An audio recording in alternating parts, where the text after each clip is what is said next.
ನಮಸ್ಕಾರ.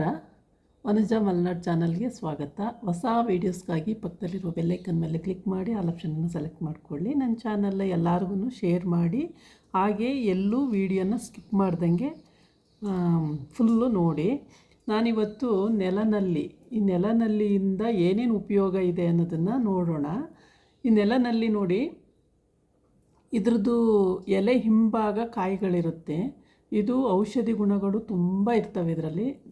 ಎಲ್ಲ ಕಾಯಿಲೆಗಳಿಗೂ ಇದು ಮದ್ದು ಇದ್ದ ಹಾಗೆ.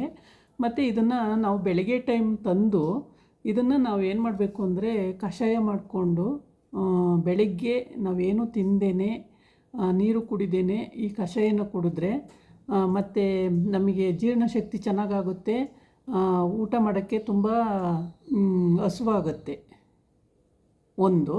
ಮತ್ತು ಇನ್ನೊಂದೇನಪ್ಪ ಅಂದರೆ ಇದು ಅರಿಶಿನ ಕಾಮಾಲೆ ರೋಗ ಅಂತ ಹೇಳ್ತಾರೆ ನೋಡಿ, ಜಾಂಡಿಸ್, ಅದು ಬರ್ದ ಹಾಗೆ ಇದನ್ನು ಈ ಎಲೆಗಳು ಕಾಂಡ ಎಲ್ಲ ತಗೊಂಡು ಇದನ್ನು ಚೆನ್ನಾಗಿ ಅರ್ದುಬಿಟ್ಟು ಹಾಲಲ್ಲಿ ಹಾಕಿ ಕುಡಿದ್ರೆ ಅರಿಶಿನ ಕಾಮಾಲೆ ರೋಗ ಅಥವಾ ಜಾಂಡಿಶು ಇದು ಬರಲ್ಲ ಅಂತ ಹೇಳ್ತಾರೆ. ತುಂಬ ಉಪಯೋಗ ಇದೆ ಇದರಿಂದ. ಇದನ್ನು ನೀವು ಎಲ್ಲೂ ಏನೂ ಮಿಸ್ ಮಾಡ್ದಂಗೆ ನಿಮಗೆ ಸಿಕ್ಕಿದ್ರೆ ಇದನ್ನು ಉಪಯೋಗಿಸಿ. ಮತ್ತು ಇದು ನಾನಾ ಕಾಯಿಲೆಗಳಿಗೆ ಎಲ್ಲದಕ್ಕೂ ಇದು ಉಪಯೋಗ ಇದೆ. ನೆಲನಲ್ಲಿ ಅಂತಕ್ಕಂಥದ್ದು ಪ್ರತಿಯೊಬ್ಬರ ಮನೇಲೂ ಪಾಟ್ಗಳಲ್ಲಿ ಬೆಳ್ಕೊಳ್ಬೋದು. ಮತ್ತು ಅದಲ್ಲದೆ ಇದನ್ನು ನಾವು ಪ್ರತಿನಿತ್ಯನೂ ಕೂಡ ಉಪಯೋಗಿಸ್ಬೋದು. ತುಂಬ ಒಳ್ಳೆಯ ಗುಣಗಳಿದೆ ಇದರಲ್ಲಿ.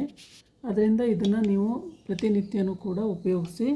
ಇದರಲ್ಲಿ ಏನೇನು ಉಪಯೋಗ ಇದೆ, ಏನೇನು ಸವಲತ್ತುಗಳು ಸಿಗುತ್ತವೆ ಅನ್ನೋದನ್ನು ನೀವು, ಇದು ಆಯುರ್ವೇದಿಕ್ಕು ಮತ್ತು ಇದು ಏನೂ ಸೈಡ್ ಎಫೆಕ್ಟ್ ಇಲ್ಲ. ಇದನ್ನು ನಾವು ಮತ್ತು ಇನ್ನೂ ಒಂದೇನಪ್ಪ ಅಂತಂದರೆ ಇದನ್ನು ಎಲೆಗಳು ಮತ್ತು ಇದ್ರ ಕಾಯಿಗಳಿದೆ ನೋಡಿ, ಈ ಕಾಯಿಗಳು ಹೀಗಿದೆ ನೋಡಿ ಕಾಯಿಗಳು. ಇದ್ರದ್ದು ಹಿಂಭಾಗ ಕಾಯಿ ಬಿಡುತ್ತೆ. ಈ ಕಾಯಿ, ಇದು ಎಲೆ, ಕಾಯಿ, ಕಾಂಡ ಎಲ್ಲನೂ ತೊಗೊಂಡು ನಾವು ಇದನ್ನು ಕಲ್ಲ ಮೇಲೆ ಅರ್ದುಬಿಟ್ಟು ನಾವು ಇದನ್ನು ಮೊಸರು ಜೊತೆಗೆ ತಲೆಗೆ ಹಚ್ಚಿದ್ರೆ ತಲೆ ಒಟ್ಟು ಕೂಡ ಮಾಯ ಆಗುತ್ತೆ. ಮತ್ತು ತಲೆ ಸೊಂಪಾಗಿ ಕೂದಲು ಬೆಳೆಯುತ್ತೆ. ಏನೇ ಸೈಡ್ ಎಫೆಕ್ಟು ಕೂಡ ಇದರಲ್ಲಿ ಇರೋದಿಲ್ಲ. ಇದಾಗಿತ್ತು ಇವತ್ತಿನ ವೀಡಿಯೋ. ನಾಳೆ ಇನ್ನೊಂದು ವೀಡಿಯೋ ಜೊತೆ ಬರ್ತೀನಿ. ಇದ್ರದ್ದು ಉಪಯೋಗನ ನೀವು ಪಡ್ಕೊಳ್ಳಿ ಅಂತ ಹೇಳ್ತಾ ನಮಸ್ಕಾರ.